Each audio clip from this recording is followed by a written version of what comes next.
Welcome back. For this next segment, we are going to show how the Volvo Sensus system works. When activated, you'll notice you have the 4 tiles on your home screen.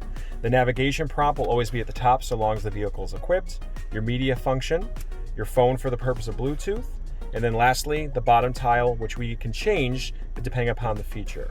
From here, you also have the ability to access the vehicle's functions by simply scrolling the screen like you would with any Apple product or smart technology.